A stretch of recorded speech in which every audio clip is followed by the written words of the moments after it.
wabarakatuh. Saya Nadila, NIM 1902672, Prodi Informasi Perpustakaan dan Kearsipan. Di sini saya akan menjelaskan tentang tata tulis karya ilmiah yang meliputi yang pertama ada perwajahan atau sampul, yang kedua sistematika berjenjangan tulisan, yang ketiga ada penggunaan kertas, yang keempat pengetikan, dan yang kelima jarak spasi. Baiklah, di sini saya akan menjelaskan tentang tata tulis karya ilmiah. Yang pertama ada perwajahan atau sampul karya tulis ilmiah. Yang pertama kali dilihat dari sebuah karya tulis ilmiah adalah wajah, kulit, sampul, atau halaman judul karya tulis ilmiah yang bersangkutan. Sebagai hal yang pertama dilihat, maka penataan sampul ini harus dilakukan dengan sedemikian rupa, sehingga menjadi lebih menarik. Terutama karya tulis ilmiah dalam bentuk skripsi, tesis, disertasi, laporan penelitian, dan makalah untuk diseminarkan. Kemenarikan sampul sebuah karya tulis ilmiah dapat dicermati dari berbagai hal. Hal tersebut diantaranya, yang pertama ada pewarnaan. Warna sampul sebuah karya tulis ilmiah adalah warna yang polos. Misalnya, hitam, kuning, ungu, oranye, abu-abu, dan lain-lain. Yang kedua ada penataan rumusan judul. Judul karya tulis ilmiah adalah bagian karya tulis ilmiah yang menginformasikan rumusan tentang persoalan yang ditulis. Hal itu disebabkan karena antara masalah yang ditulis dengan judul tulisan sama-sama saling mencerminkan. Yang ketiga, penggunaan lambang.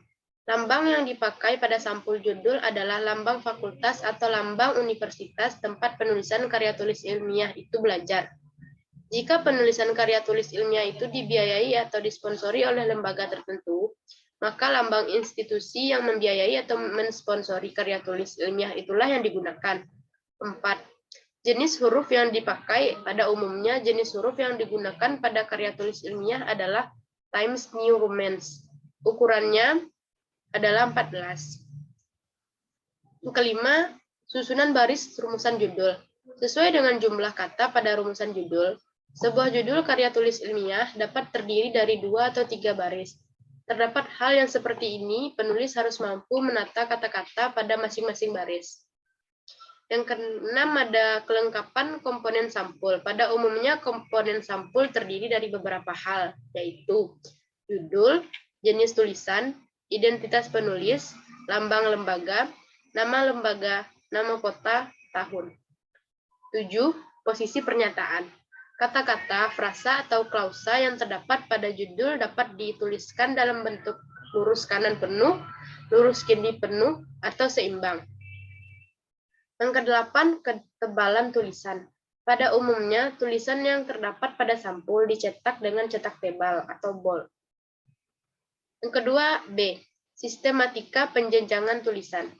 Sebuah karya tulis ilmiah dibangun oleh 3 komponen. Yang pertama yaitu bagian awal, bagian tengah, bagian akhir. Pemilahan-pemilahan kepada aspek yang lebih kecil tersebut sangat ditentukan oleh berbagai hal. Misalnya, pertama, pemahaman penulis terhadap masalah atau persoalan yang ditulis. Yang kedua, jenis karya tulis ilmiah yang akan dihasilkan. Gambaran umum perincian tersebut digambarkan pada bagian berikut. Karya ilmiah terbagi 3 bagian. Bagian awal, bagian tengah, bagian akhir. Di bagian tengah terdapat juga bagian pendahuluan, isi, penutup. Di dalam isi terdapat kerangka teori, metodologi penelitian, hasil penelitian. Penjenjangan atau jenjang karya tulis ilmiah ini dapat diartikan sebagai tingkat dan urutan penguraian materi tulisan. Pada umumnya, sistem penjenjangan tersebut dimulai dari bab 1, 2, dan seterusnya dianggap sebagai jenjang pertama atau tingkat 1. Subbab dari bab 1, 2 tersebut pendahuluan, penutup, isi metodologi penelitian, hasil penelitian, kerangka teori, bagian tengah karya tulis ilmiah, bagian awal, bagian akhir dianggap sebagai jenjang kedua atau tingkat 2. Perincian subbab dari bab 1, 2 tersebut dianggap sebagai jenjang ketiga atau tingkat ketiga. Demikianlah seterusnya. Tentang sampai seberapa jauh penjenjangan tersebut pada suatu karya tulis ilmiah tidaklah dapat dipastikan. Semua itu sangat tergantung kepada seberapa jauh penulis menulis, melihat perlunya tidaknya pemilahan terhadap suatu persoalan yang hendak dikemukakannya. Suatu hal yang perlu diingat dalam sistematika penulisan ini adalah prinsip konsistensi. Artinya, jika pada bagian awal seorang penulis telah memilih sistem lurus atau sistem tengah, maka untuk seterusnya ia harus memakai sistem lurus atau setengah lurus tersebut dalam tulisan. Hindarilah inkonsistensi dalam pemilihan sistem penjenjangan. Jangan sampai digunakan pola lurus di awal dan setengah lurus atau lekuk pada bagian yang lainnya. Yang ketiga, C. Penggunaan kertas. Kertas yang dipakai untuk penulisan karya ilmiah ada dua jenis. Yang pertama, kertas HVS, terdiri atas dua ukuran, yaitu ukuran kuarto atau A4 dengan luas kertas 21 cm kali 29,7 cm dan berat 70 atau 80 mg. Yang kedua, ukuran folio dengan luas kertas 21,59 cm kali 35,56 cm dan berat 70 atau 80 mg. Yang kedua, kertas continuous form. Kertas dengan ukuran 9,5 sampai 11. Selain dari kertas seperti ini yang diuraikan di atas, kadang-kadang juga digunakan kertas khusus. Kekhususan tersebut dapat dicermati dari warna, ketebalan, dan tipe kertas untuk keperluan tertentu, seperti pada halaman pengesahan dan halaman persembahan. Kertas yang biasa digunakan adalah kertas wangi. Pada halaman judul atau cover halaman sampul, kertas yang dipakai lebih tebal dari kertas biasa untuk pembatas antara bagian awal dengan bagian tengah dan bagian akhir, atau pembatas antara bab yang satu dengan bab selanjutnya. Kertas yang digunakan adalah HVS berwarna. Tentang luas kertas yang digunakan untuk penulisan atau pengetikan, bagian-bagian pinggir kertas yang dikosongkan biasanya disesuaikan dengan aturan-aturan umum berikut. Pertama, dikosongkan sejauh 4 cm dari bagian kiri kertas. Yang kedua, dijauhkan sejauh 2-3 cm dari bagian kanan kertas. Yang ketiga, dikosongkan sejauh 3-4 cm dari bagian bawah kertas. Keempat, dikosongkan sejauh 3 cm dari bagian bawah ke atas. Yang keempat ada D, pengetikan. Pengetikan karya tulis ilmiah tidak sama dengan pengetikan karya tulis non-ilmiah. Di dalam pengetikan karya tulis ilmiah, hendaklah diperhatikan beberapa hal berikut. Yang pertama, penggunaan jenis huruf. Kedua, penebalan ketikan. Yang ketiga, pemiringan ketikan. Yang keempat, penggunaan halaman ketikan. Yang kelima, pengetikan di awal jenjang. Yang keenam, pengetikan lampiran. Yang ketujuh, pengetikan ilustrasi. Yang kedelapan, pengetikan petikan. Yang kelima ada E, jarak spasi. Jarak spasi satu baris dengan baris berikutnya atau antara satu subbagian dengan subbagian berikutnya sangat bervariasi. Secara umum, jarak spasi tersebut adalah sebagai berikut. 1. Jarak spasi antara baris pertama dengan baris kedua dan seterusnya pada pengetikan bagian-bagian unsur yang terdapat pada sampul, dalam kurung judul, identitas tulisan, identitas penulis, dan nama lembaga tutup kurung adalah 1 spasi. 2. Jarak spasi antara baris pertama dengan baris kedua dan seterusnya pada pengetikan halaman persembahan adalah 1 spasi. Yang ketiga, jarak spasi antara tulisan pernyataan dalam kurung komponen pernyataan tutup kurung dengan uraian atau penjelasannya adalah 4 spasi. Jarak spasi baris pertama dengan baris kedua dan seterusnya pada pengetikan uraian pernyataan adalah 1,5 spasi. Yang keempat, jarak spasi antara tulisan pengesahan dengan uraian atau penjelasannya adalah 4 spasi.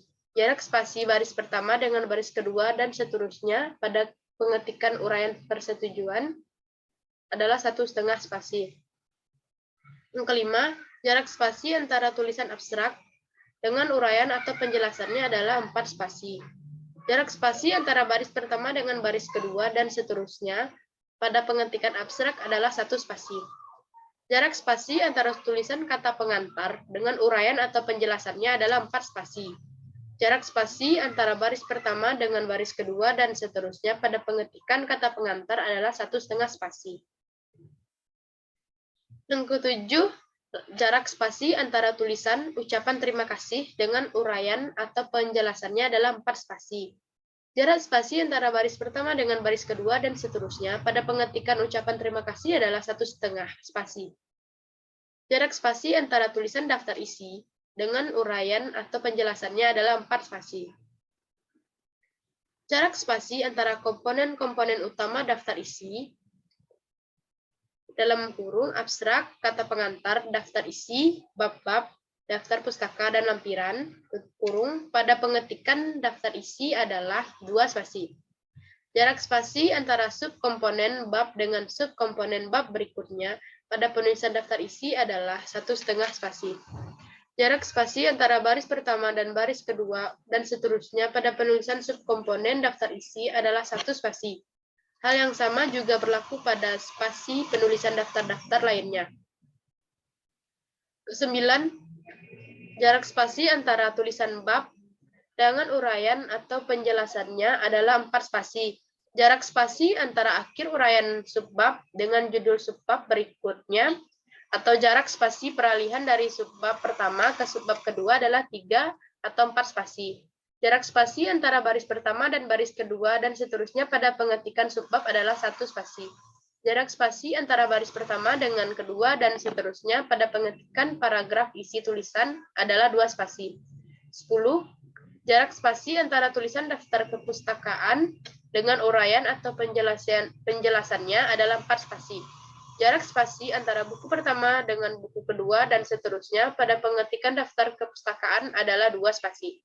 Jarak spasi antara baris pertama dengan baris kedua dan seterusnya pada pengetikan daftar kepustakaan sebuah buku adalah 1 spasi. Ke-11, jarak spasi baris pertama dengan baris kedua dan seterusnya pada penulisan kutipan langsung yang panjang adalah 1 spasi. Pengetikan langsung yang panjang dibuat pada tempat khusus, yaitu dengan dijorokkan ke dalam sejauh 7 ketukan atau disejajarkan dengan penulisan awal paragraf. 12. Jarak spasi isi lampiran adalah 1 atau 1,5 spasi.